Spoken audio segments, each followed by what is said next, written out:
Okay, this is day 161.2. First of all, apology to Mike Chernovich.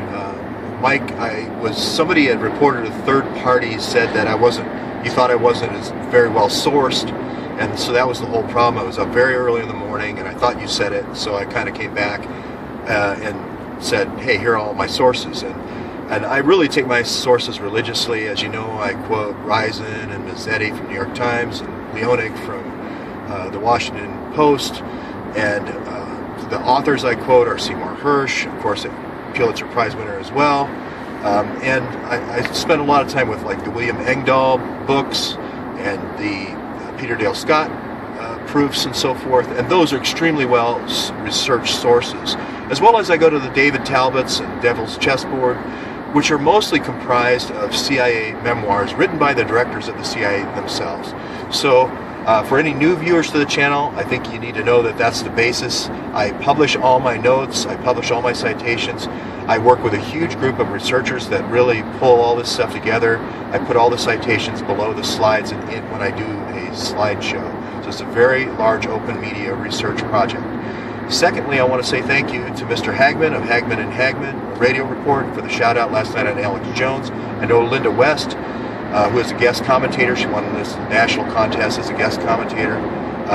So I wanted to say thank you to Hagman and Hagman. Also on the Awan brothers and where we are right now in the investigation, I'm just leaving Toronto right now on to Montreal.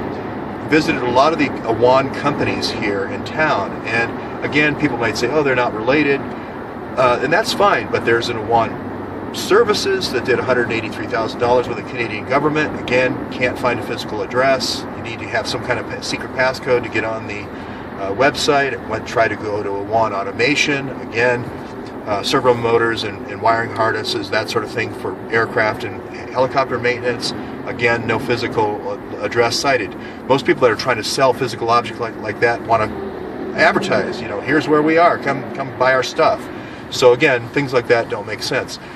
With the medical physicists, again, I'm not talking about the U.S. program of medical physicists, which is very rigorous, like a PhD type program. I'm talking about one company in particular in Nevada called Innovative Medical Physics that's advertising in Pakistan to two-year degree program graduates to come into the United States where they can be foisted into these programs to shooting cancer radiology, and that is the loophole or whatever that I was trying to stop there.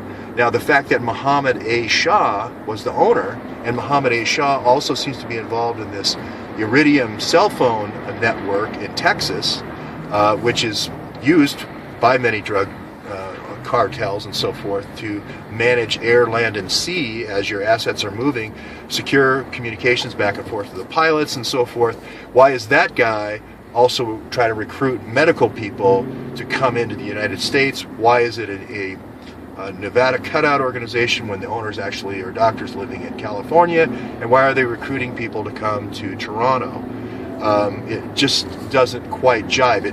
It does, however, have a lot of similarities to the Awans, setting up safe houses and providing all the house services so that you don't leave any footprints for people coming into the United States, especially Virginia. So you throw that in with all this rice importation, all these murders by Pakistani nationals of folks, Javeed, the rice land owner, with the being accused of murdering someone in Pakistan. You talk about the Awan brothers threatening their stepmother, imprisoning their stepmother, threatening her with kidnapping and killing her relatives in Pakistan. You look at the technology that they're trying to move toward, away from Iridium, toward the nanosatellites, toward the CubeSats. You look at the NanoSet technology seminar every year in Lahore, Pakistan, called NanoSet. Trying to bring people all over the world. It does look like a technology bazaar. You look at the fact that the Awan brothers had top secret access, that they could get information on the Council of Foreign Affairs. They would know about new developments. They would know about research at the National Health Institute for new drugs, for new vaccines, and so forth. They would have first dibs on letting the government doing the research and then selling that research, much like Hillary did with the Chinese in the last term in the Bill Clinton's administration, doing that again, this time through Pakistani nationals, and not having to report those findings because of the liaison loophole. I don't have to report those findings to the Gang of Eight or any of the House or Senate subcommittees. So that is why I am out here on the road, because if somebody isn't pushing the story, if somebody isn't doing a little working theory and pushing the edge a little bit, the story drops. The classic example I'll give is the True Pundit story that started this whole series with 164 days ago, which is they published the fact that there was all these emails where Hillary was talking about child exploitation, money laundering, child trafficking, etc. Now, there was a police chief that was quoted, some chief at NYPD, but there were several articles that said the second in command, Andrew McCabe, had intimidated through using his kind of CIA goons that had come through the counterterrorism division at the FBI, had intimidated people at the at NYPD.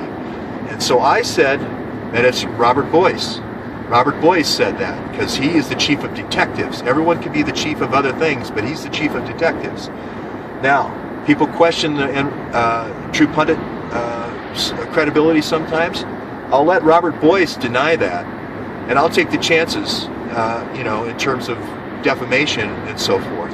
I don't think he has never said a word. I believe the NYPD is on my side, and I believe retired FBI are on my side, and I believe the people in the field offices in the FBI are on my side because they know McCabe has crushed the Hillary, Huma, and now the Awan brothers investigation.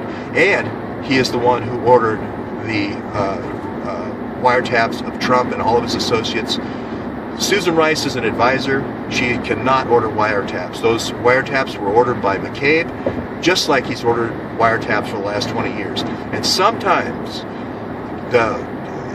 to the letter journalism needs to take a little step back into courage into saying what's actually happening in our country. So that's, I know, a little bit poetic there at the end, but I think it's important, and that's why I sometimes take those slight leaps of working theory in my reporting. So thanks to everybody, and I'll talk to you when we get to Montreal.